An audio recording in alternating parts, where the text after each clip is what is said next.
Good evening.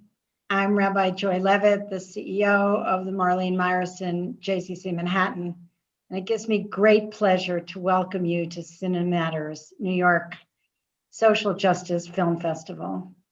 This weekend, we will explore some of the most crucial topics facing our society through films, conversations, events, and more, all in the spirit of Dr. Martin Luther King Jr.'s legacy to promote social action and collective change. We use films to reach far and wide with the intention to challenge us in profound ways. And we use conversations to amplify these messages and inspire us to act in ways that can change the world. This year, films shed a light on timely social issues, including women's rights, environmental and water crisis reform, immigrant rights, food insecurity, Native rights, and of course, and perhaps most importantly, racial injustice. The events of the Capitol last week only make this festival more relevant as we struggle to make sense of how we got to this terrible place and what we can do collectively to move forward. This film festival is all about our values as a community, and social responsibility is at the core of who we are and what we stand for at the JCC. Through this festival and what follows from our resolve, we aim to build a community of civic-minded individuals who help create positive change in our society and beyond. It gives me great pleasure to share some words from one of our amazing ambassadors, a neuroscientist who is an actress with a big new TV series, Call Me Kat, and of course had the starring role in The Big Bang Theory. But for us, she will always be Blossom. Most importantly, she is a concerned and active member of the community and a mom. Here's a special message from Mayim Bialik. Hi, my name is Mayim Bialik, and welcome to the Cinematters New York Social Justice Film Festival. I believe that film has the ability to open and change perspectives. Social justice continues to be on the top of our minds, and there is no better way to address these important topics than through film. Movies reach far and deeply and change all of us. Check out these important films and then take action. Cinematters.film. We live in an amazing, diverse city, and we are especially honored to have with us tonight the Commissioner of New York City Mayor's Office of Media and Entertainment, Ann Del Castillo. A native New Yorker, Del Castillo has more than 25 years of experience in film and TV production, public media, and arts and nonprofits administration.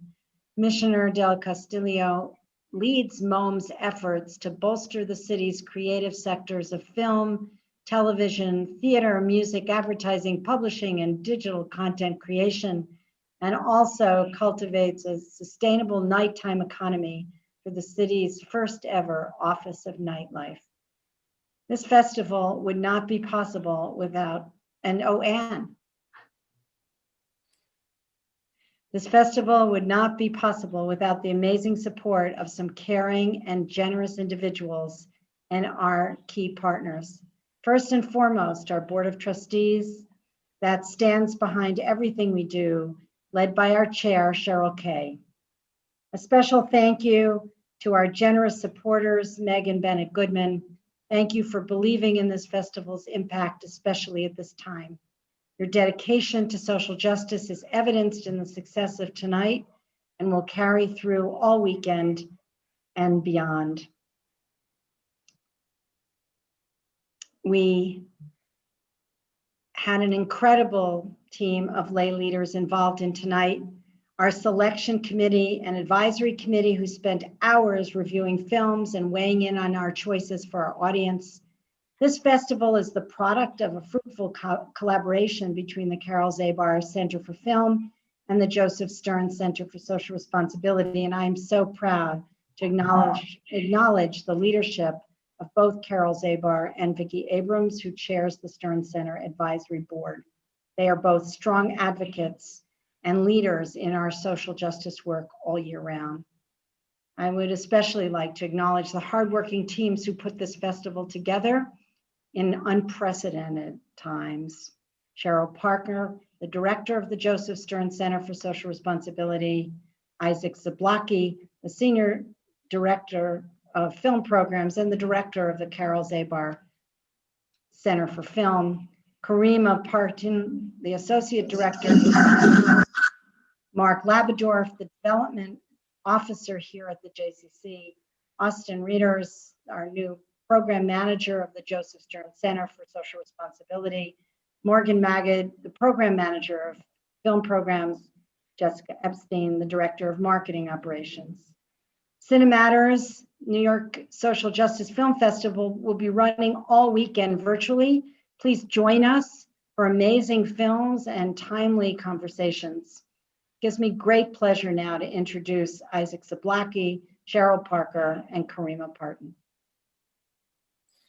Thank you, Joy. And before we start, it gives me great honor to hand things over to a few words from the Commissioner and the Castillo. Thank you so much. Good evening, and thank you, Rabbi Levitt and Isaac. On behalf of the Mayor's Office, I want to congratulate you and the team on this second year of Cinematters. I was just thinking that the last time I was with you was to open the Real Abilities Film Festival last March when the city shut down. It was the first festival that I opened online, and it seems like a lifetime ago. And so here we are at the top of 2021, and while we're still remote, we're in a time of hope as the city begins the largest vaccination effort in New York City's history. And we prepare to welcome new leadership at the federal level. I remember being with you at the JCC last year at the inaugural launch of Cinematters. And I don't think any of us could have known just how important this festival would become. The last 12 months have brought about national turmoil and a real reckoning. The pandemic disproportionately affected communities of color, exposing wide-ranging racial disparities, and the horrific killing of George Floyd gave rise to a global outcry against racial injustice that has plagued us for generations. The events of last week further exacerbated that sense of pain and despair as we witnessed an assault on our democracy with explicit symbols of white supremacy. Confederate flags and neo-Nazi imagery paraded through the Capitol building. But as we see some hints of justice, or at least accountability, taking shape on Capitol Hill on the eve of MLK weekend, the timing for this festival couldn't be better. A moment so right to fully immerse ourselves in stories and conversations about race and social justice. The Mayor's Office of Media and Entertainment is really proud to support this second year of the festival in our efforts to support the growth and development of our city's creative sectors.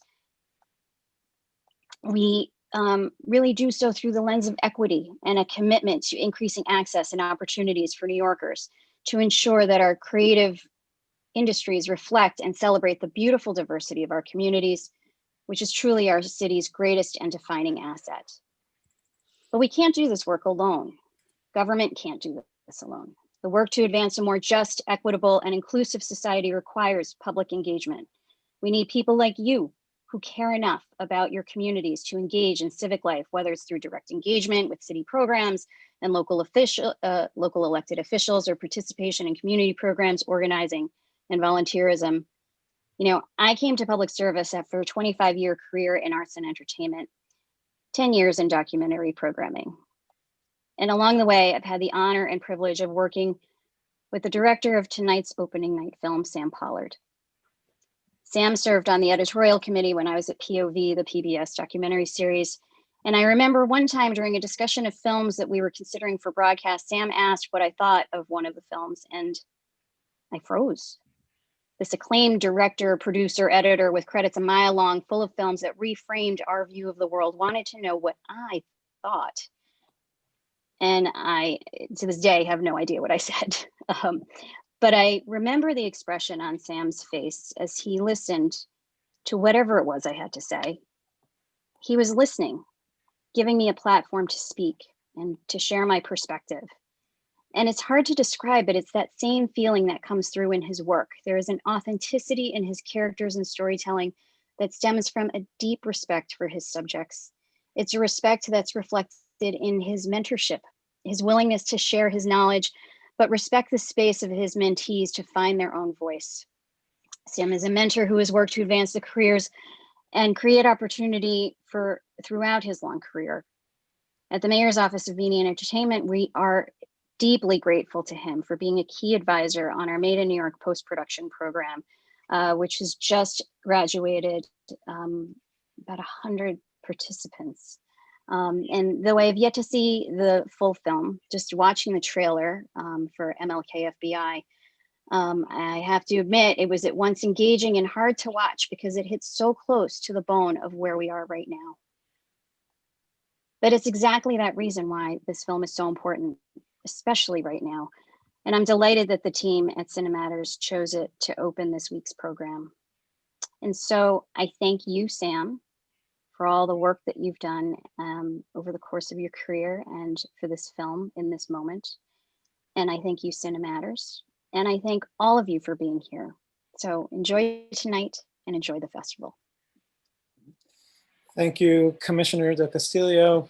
It's an honor to have you here and for all the amazing work you're doing and really for taking the time during these very busy times. And it's amazing, you know, I was thinking the other day that that at some point, you know, as all this was coming down, we were wondering, like, you know, how much of our film program needs to move forward. And of course, a film festival like Cinematters is a film festival that there was no question. This has to happen. We will make it happen. We're sad not to have you all together in the theater, but we want you to be a part of it this week. So, you know, turn your cameras on, be a part of the conversation. Here at the JCC, we believe in film not just as entertainment. It's a tool that impacts hearts and minds. If it's through our Other Israel Film Festival, which just ended in December, which focuses on Palestinian and minority populations in Israel, or through Real Abilities, which focuses on the largest minority in America. And I want to give a shout out also to one of our team members who's not a part of this one, but it supports everything we do at Film, Yara Kedem, of course, who works with us year round. For Cinematters, we would like to applaud all the filmmakers who took topics that go unseen or unheard and brought them to light. You give us hope. You have made this festival possible, and you'll be meeting a lot of them this week. Cheryl. As Ruth Messenger, the JCC's social justice activist in residence, likes to say, social justice is not a spectator sport. This festival is not only about giving you the opportunity to sit back and watch great films, it's also about inspiring you to take action and providing you with concrete ways to do it. We'll do this by holding conversations with filmmakers and activists after each film, who will share their perspectives on how you can move from inspiration to meaningful action. And we'll also do this by following up with you after the festival with a list of ways that you can get involved and challenging you to make a commitment to one of them. We hope you will take us up on that challenge. During these tough times, we are relying on support from our community more than ever before to keep our virtual programming strong and keep us connected to one another.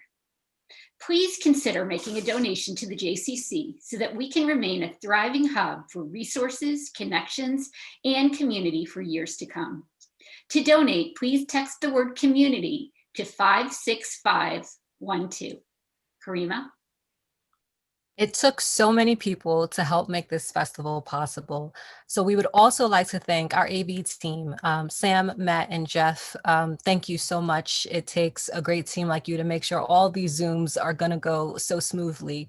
We would also like to thank our interns doing this work. It is part of the legacy of JCC and the film department and giving back to our future generation. So Elijah Minter and Elizabeth Luna, thank you so much for all of your hard work. They came to us through our community partner, RealWorks, who works with youth to get them prepared for jobs in the entertainment industry. To our sponsors, media and community partners, thank you so much. We would especially like to acknowledge our media partner, The New Republic, for joining us again this year, and to all our festival supporters for dedicating themselves tirelessly to addressing social justice issues.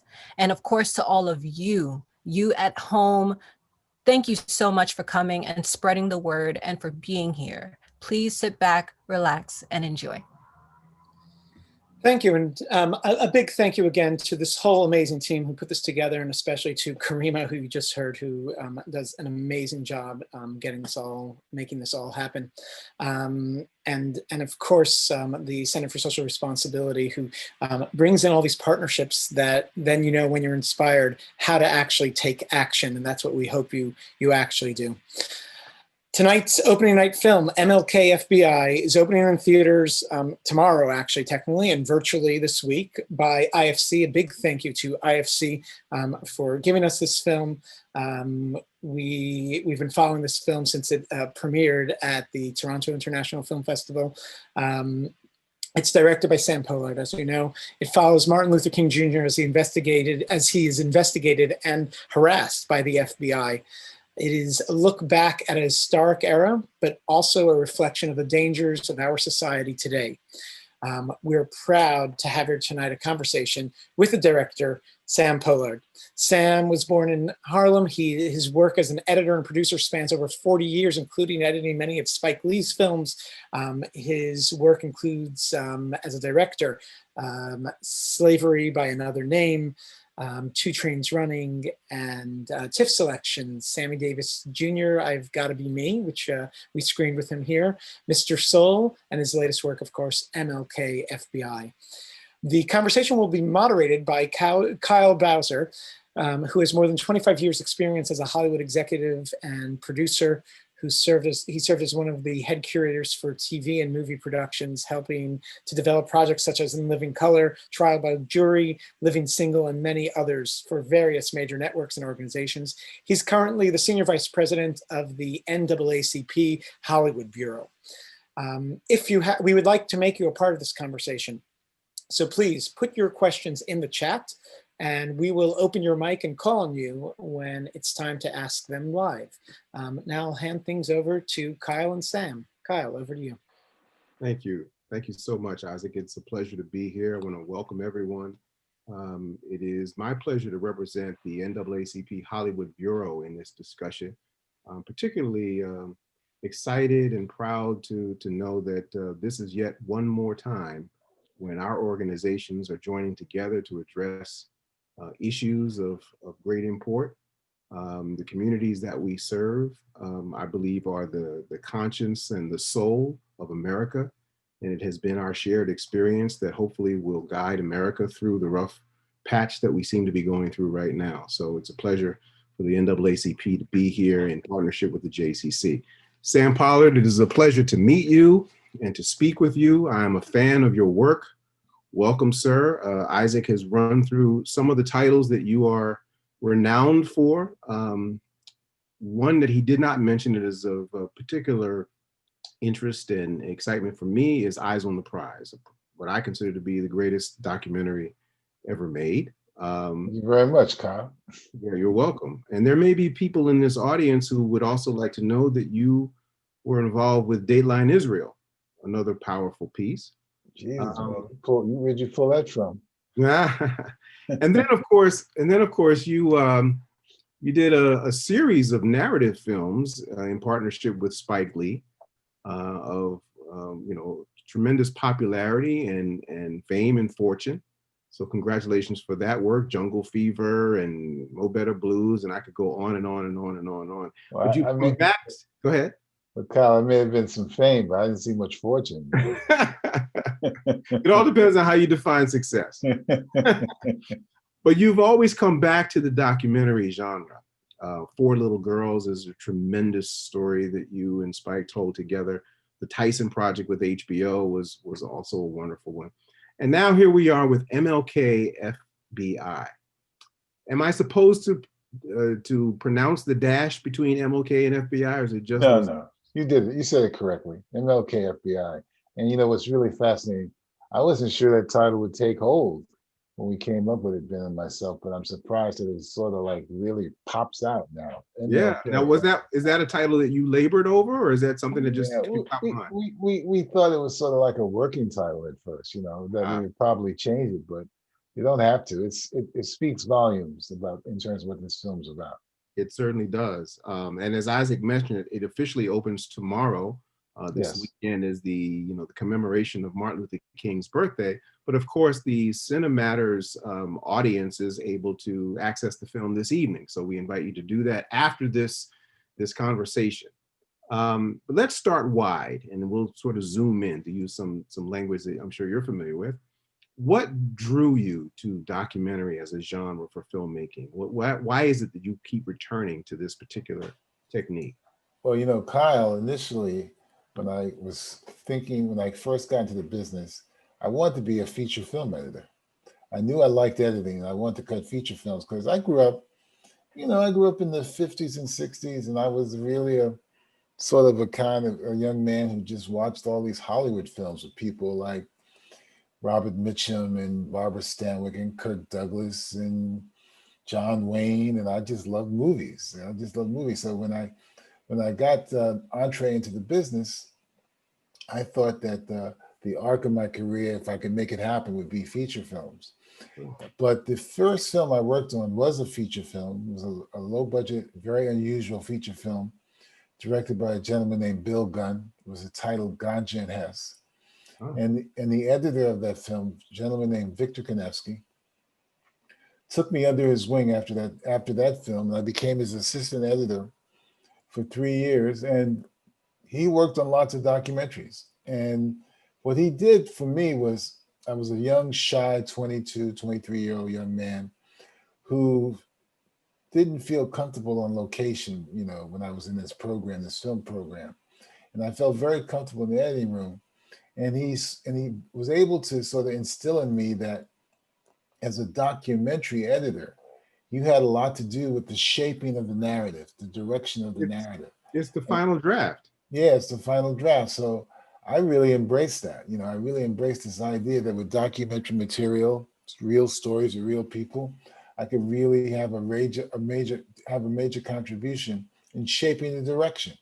Yeah. So after 3 years of working side by side with him, I was hooked. I wanted to do documentaries, man. Now, Well, I still had those dreams of doing features, and I did. I did some low budget features when I wasn't doing my documentaries, but I still love documentaries. Well, you're a storyteller, Sam, and you have a very brilliant point of view. So I think whatever canvas you decide to paint on, we're all going to stand back and see a masterpiece. So I want to thank you for all the contributions you've made to the art form. I stuck my big toe in those waters last year. I had the opportunity to produce a documentary in partnership with the NFL, and it was a tribute to a gentleman named Fritz Pollard. Yeah, sure. The first African-American. Yeah, I know who he is. NFL. I am also the product of the Pollard family. My stepfather was a Pollard. What's his name? I grew up, Lorenzo Pollard was his name. I grew up in Philadelphia. So between Fritz and my own family, I'm hoping that maybe there's some lineage that we share.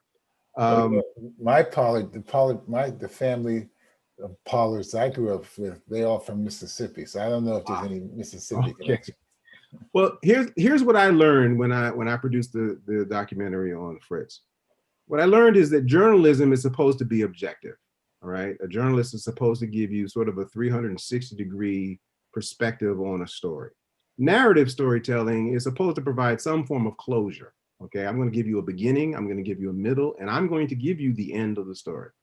But in documentary, you really challenge, first of all, it's subjective, right? So, but you also challenge the audience to do some work. You provide your perspective, you tell your story, but you don't necessarily tie it all up with a bow at the end. And you send them home scratching their heads and wondering for themselves, okay, how do I make sense of this?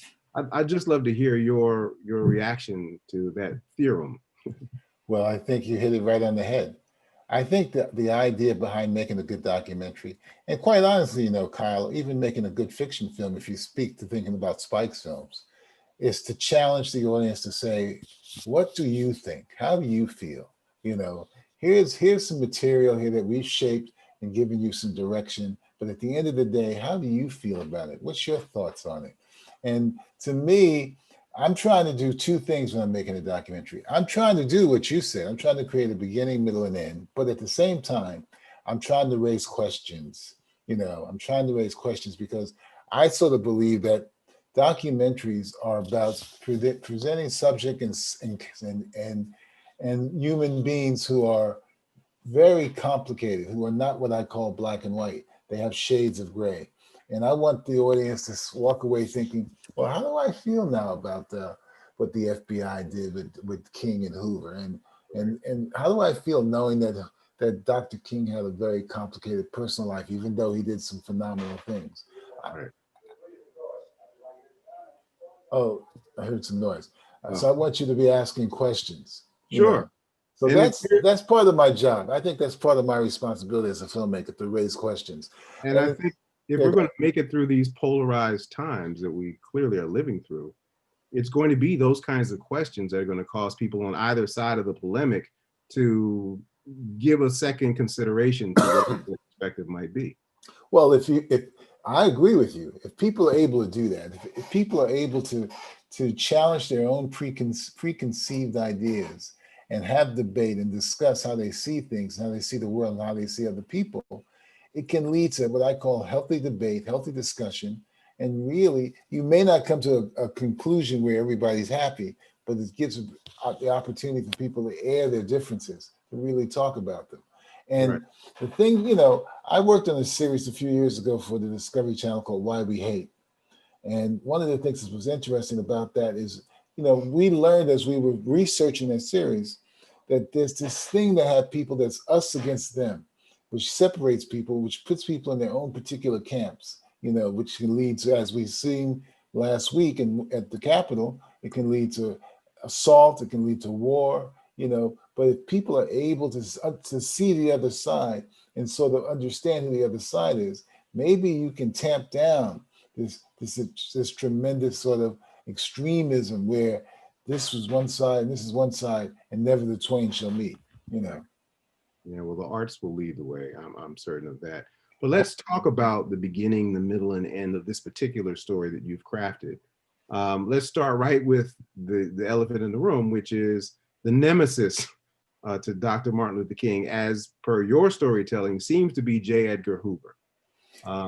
It was personal, it was ideological, and it was unrelenting. Talk about that.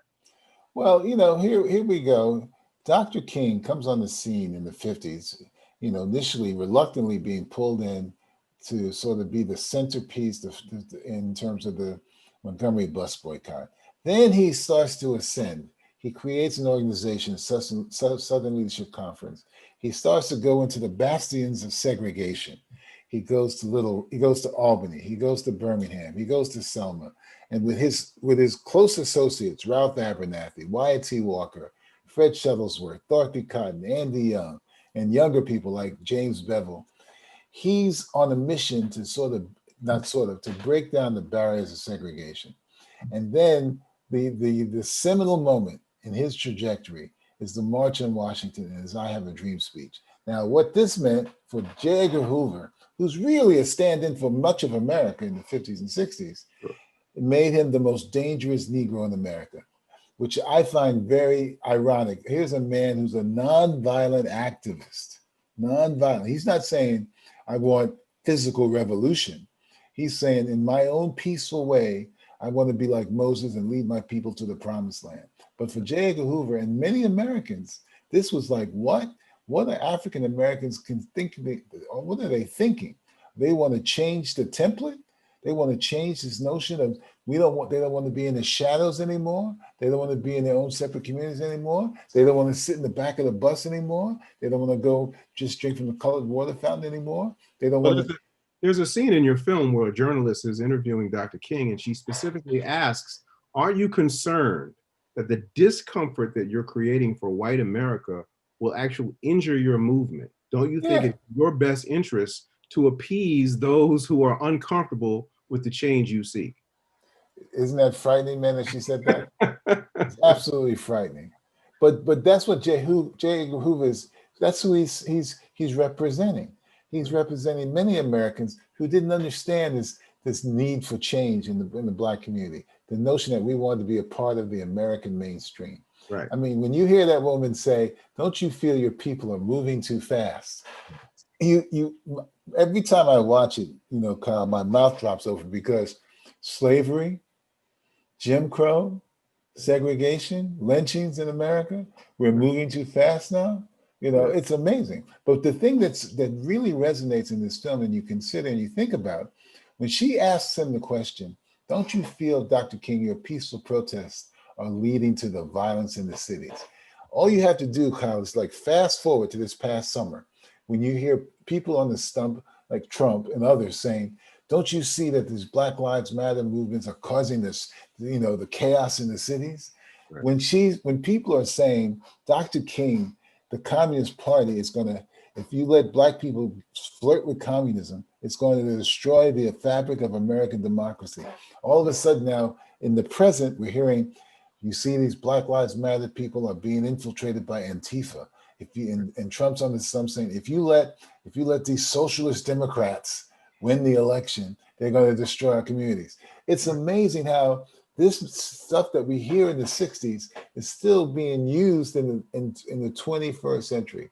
It's amazing, it's frightening, and it's very frustrating. Well, one of the principal tools that Hoover and the Bureau used in their campaign to discredit Dr. King, of course, was the tool of surveillance. Absolutely.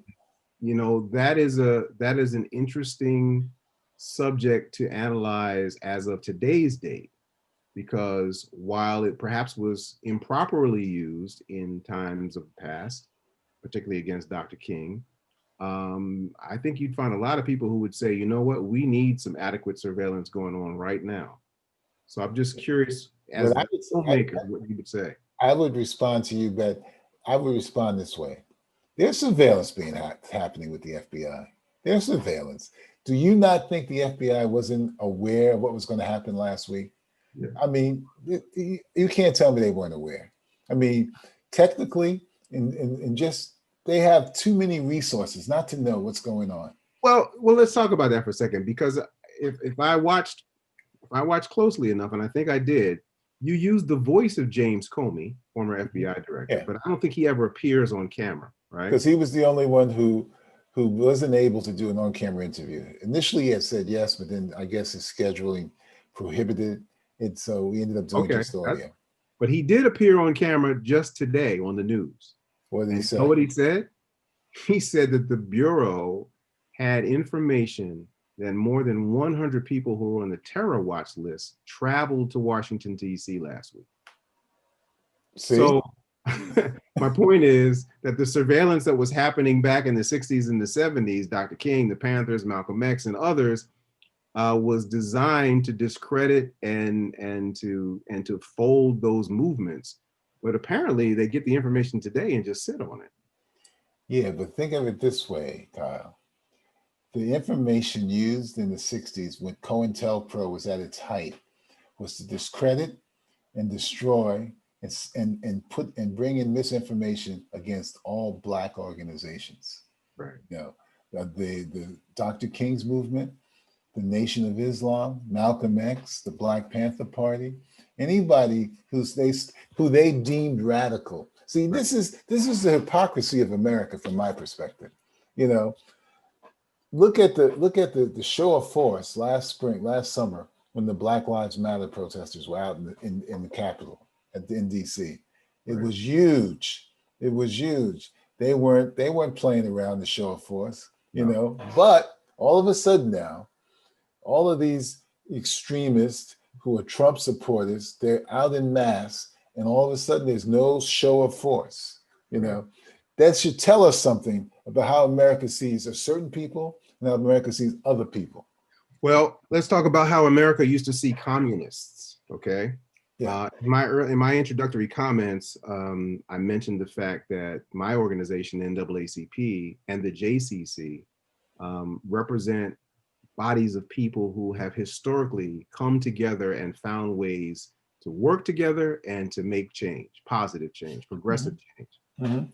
There was a person amongst Dr. King's closest advisors from the Jewish community who was a part of that movement and is perhaps unsung in terms of his contribution. But because he had previously had ties to the Communist Party, Dr. King was advised or encouraged by the President of the United States, John F. Kennedy, And his brother.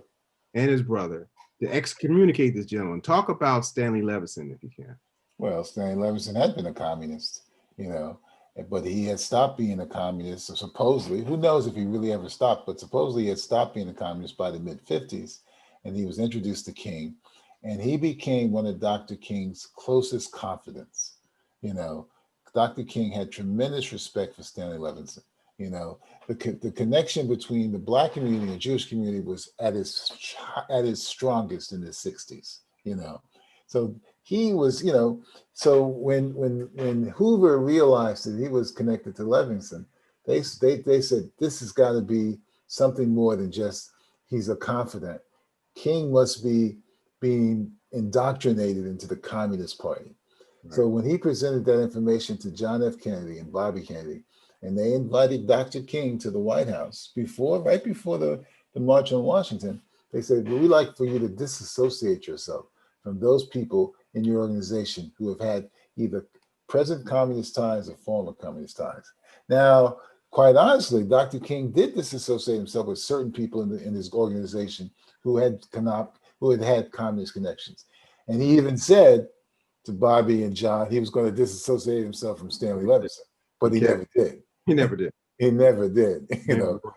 So this sort of brings me to what the primary takeaway for me, and there's, everyone watching the film can take something different away from it. But for me, what really impressed me about this film is the way in which you raise the question of separating our heroes from their foibles. Okay. Yeah. Being a member of the Communist Party is not necessarily a foible, but Stanley Levison had a contribution to make. And because of his prior association with a political party, his contribution, they tried to kill his contribution. Dr. King clearly had a contribution to make, but because of information that was gleaned from their surveillance, they tried to use that to bring him down. I personally have a hero. I just mind sharing with you that Bill Cosby has sown into my life and made a tremendous difference in terms of my education and direction of my career. But obviously, because of recent events, he's been placed in a certain place in society's mind. And so my question to you, particularly with Dr. King as a case study, are we as a society able to separate our heroes from their foibles? Can we say that a person can do good despite the fact that they may have some bones in the closet? Well, it always is that's a complicated answer. I mean, sometimes you can, and then sometimes people can't do it. I mean, sometimes people can't separate what the good that people do from the flaws in their lives. I've had this discussion many times. It's like people would say to me as I got older, how could you have watched those movies with John Wayne, knowing that he was to the right, he's an arch conservative. Right. Well, my response was, I'm smart enough to know he was an arch conservative, but when I was a young man, there was a particular way that I sort of envisioned America, even though I knew as I gotten older, I'd seen the hypocrisy in it, so even though I can understand where he came from and I don't have to like it, right, I can still in a certain kind of nostalgic way like what he did in those old movies, because they were like fun for me. So it's very tricky, you got to be able to look at these people and say, sure, King was human. Sure, he had his flaws, but at the end of the day, what he did in terms of his contribution, his social, political contribution to America, you can't deny. You can't deny it, you Right. can't deny it. So 2027, the FBI files on Dr. King are scheduled to be released to the public. Right. 2021, Sam Pollard and Ben Hadid put out a film that shares some information about Dr. King that many people probably are not aware of. What is the difference? What's the difference between what you've done and what we will probably see happen in 2027 as compared to what J. Edgar Hoover was doing back in the 60s? Well, I hope the difference is that, you know, what we tried to do in presenting this story was to go back to something you said in the early part of this discussion.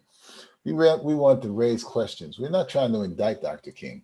We're not saying, see, this guy was, you know, how could he be a minister? You know, we're not bringing that out. We're not saying he had such a horrific personal life. You know, how could he be the head of a church, the Ebenezer Baptist Church? How could he be leading this movement, the civil rights movement? No, we're saying here is Dr. King. Here's a man who's got a lot of positives, and there's obviously some things that are more complicated in his personal life. But I don't think you can use that to undermine or undercut the impact of what he did. You can't cancel him out, to use that new term that we use in cancel culture. You can't cancel him out. Right. So, as compared to the taking down of Confederate statues, where you don't have a redeemable story to tell. No, because they lost. It's only one objective of the Confederacy, right? That's right. It was to keep slavery in place. Right. You know, so you can't give them much of a pass, not from my perspective. So Wow. You know, but that to me is the challenge and the joy that I see when I make documentaries, to try to tell stories about people, real people, and try to show them in their complicated ways, you know, and not to indict them. I'm not here to indict people. I'm here to sort of say, here, see this person, this is what they were like. Even though Hoover, if you think about it in the old cowboy terms, the good guys and the bad guys, Hoover and the FBI are the bad guys. But think about what their rationale was, how they pictured America. The America I grew up in the 50s and 60s was an America that Hoover really wanted to hold on to. I mean, when I turned on my television in my house, I didn't see many Black people unless they were, you know, the maid or the butler, you know, I didn't see many. You And know, ironically, despite Hoover's efforts, the stories about King's personal life really didn't, at least from your film, that the impression I get is they didn't gain much traction in terms of mainstream media. Now, in this millennium, with social media and the cancel culture and the gotcha, and you know, cable television, 24-hour news cycle, would it have might gained have had a traction. different, it had a different effect. Yeah, but you remember back in the 60s. But then wait a minute, but our esteemed president said something on the bus that didn't stop him from getting elected. Well, that's what's so interesting about it. I mean, if you think back to the 60s, the press did not dig into people's personal lives the way we do today. I mean, if that had been the case, you know, there would have been lots of stuff on John F. Kennedy that came out, you know, and other people, but they didn't go that far. So when Hoover and William Sullivan presented this material to the press, and the press didn't grab onto it, it really must have really frustrated Hoover. But to get to your other point, when you fast forward to everything you're saying today about social media and the press and how they dig into every aspect of your life, the irony of it is that and Trump is a great example, man. All the scandalous stuff that has been presented in the press and on social media about Trump, none of it sticks. None of it sticks, man. It's amazing. None of it sticks. But if it had been, I would say that if it had been Dr. King, it probably would have stuck. You know, it depends on, you know, it's amazing. This country is. Getting back to what you said earlier, these are the kinds of questions that you raise in the film and that the audience can take away and figure out for themselves. You don't have to tie a bow at the end of this thing. No. You raise the questions in a very compelling way, and you leave it to us to do that extra work. And I thank you for that. I want to thank JCC Manhattan for inviting me on behalf of the NAACP to convene this conversation with you. I'm a big fan of your work. I ask you to please continue to crank out films one after another because we enjoy them all. Thank you, man. I wish you all the best with this film. I'm sure this title is going to be recognized and come award season for being the powerful film that it is. Thank you so much, Sam. Well, before you go, Kyle, did you finish the Fritz Pollard film? Oh yeah, it aired on the NFL Network. We screened it at the Super Bowl. Send me a link, man. Copy of it. Send me a link. I want to see it. I certainly will. Thanks, Thank man. you so much. Isaac, are you there? He's muted. Oh, there Isaac you is muted. I need to unmute. Thank There you. Thank you so much. Thank you. We want to take some questions from the audience. Let's see Sure. if you have any questions from those who viewed it. For those who did not view it, you can watch it on our site tonight or starting tomorrow with IFC. We have a question from Ethan. Ethan, you're on the line. Hi there. Thank you so much for taking my question. I'm wearing a mask because I'm here with our producer, and she is in a social bubble, but we're safe. So my question is that while Serena and I watched the film, we realized how neglectful our public education had been in establishing Dr. King's legacy, and also the trials that he faced with the US government. So we're wondering, what do you think we should do to change our education system to accurately reflect American history? Well, I would say this, Ethan. The educators in America should really rethink, you know, the books and the subjects and the people that they feel represents American history, because it's a very rich, complicated history, and it tells many stories. You know, I grew up in the 50s and 60s. In American history, I got focused on George Washington, Abraham Lincoln, you know, the Civil War, you know, FDR. That's the history I learned. But it took other people in my orbit to introduce me to Paul Robeson, to introduce me to you know, Fannie Lou Hamer, to introduce me to, you know, so many other people, so many other, you know, W.E.B. Du Bois, the Harlem Renaissance, Langston Hughes, Zora Neale Hurston, Richard Wright, you know, it, you know, I would say to you, from the age of 15 to 20, I had an education that made me understand and see the other aspects of American history. Because I always say that as an African American, my history is as American as anybody else's history in this country. And it's important for people to know, everybody to know. And the other thing is, you know, everybody, from my perspective, should have a certain level of curiosity about American history and all of it. You know, Native people, you know, Latinos, every part of our history you should understand. You should understand about Dolores Huerta. You know, you should understand about Cesar Chavez. You should understand the people in our history who have made progressive change. Let me take our next question. We have a question from Fern. Fern, you're on the line. Fern, do I know? I just want to know, with Sam Pollard, is there a dream project that you've been waiting years to do? Maybe it was this, but is there something else in terms of that it's been on your mind and you want to get it out there? It's not only on my mind, Fern. I've been working on it for almost 30 years, and it's going to premiere next year on American Masters. And it's a film I started back in 1988. I went to Milan, Italy, San Diego, California, and I shot in New York with the wonderful musician, composer, and activist Max Roach, who had played with Charlie Parker and Dizzy Gillespie and Clifford Brown and Archie Shepp. And we became friends, and he let me document his life. And finally, after years of, you know, dragging my feet, I finally was able to get it together, raise enough money to get this film to the point where now we're hoping to get it finished to get on American Masters next year. That's my passion project. That's the only project, well, that's not true, but that's the one project that I've never seen a dollar from, and I don't care. I don't care, because Max was, to me, he was a hero, and he's flawed. He's not perfect, and I try to show that in this film, Max Roach. We're excited to see it. Yeah. Next up is Gio. Gio, you have a question. Yes, Sam, I'm a documentary filmmaker as well, and we met at George Stoney tribute at NYU. Oh, and yeah, sure. And my question is about when the perpetrator and the investigator are one and the same. What have you learned about J. Edgar Hoover's involvement, not only in Martin Luther King, but his spread? Well, you know, what I learned, which I had known before, is that man had too much power. You know, he had too much power. I mean, I don't know how he was able to get away with being in office for over 40 years. He had too much power. He had too much that he could, how he could exploit other people and blackmail other people. The man was, a demagogue. I mean, he was a real threat to America, the notion of American democracy, as far as I'm concerned.